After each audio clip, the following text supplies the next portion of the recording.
When Jamie Dimon speaks, economists and policymakers take notes. The CEO of JPMorgan Chase, America's biggest bank, describes to shareholders what he calls a pivotal moment for America and the free Western world.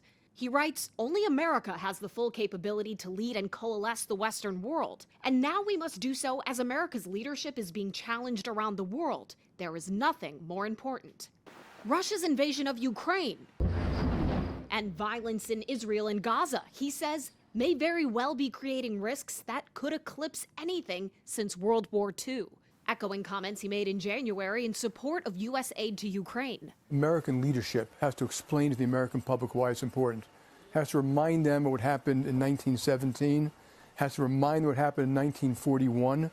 It's in line with the Biden administration's stance. Treasury Secretary Janet Yellen was in China this week, warning leaders there against aiding Russia. Neither of us want this to be an issue in our bilateral relationship.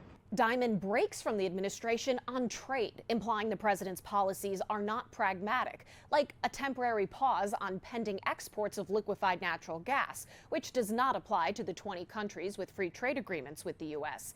Dimon calls it not only wrong, but enormously naive, and he argues the best way to reduce CO2 in the coming decades is to replace coal with LNG. The White House says the pause will allow time to evaluate the impacts LNG exports have on energy costs and climate. The temporary pause does not impact current LNG exports, but there is some, by having these pauses, it does tell us something that is important to know. Not all of Dimon's predictions in recent years have panned out. Still, he appears confident America's at an inflection point, equipped with the tools it needs to overcome challenges both global and domestic, yet vulnerable to polarization and short-sighted decisions.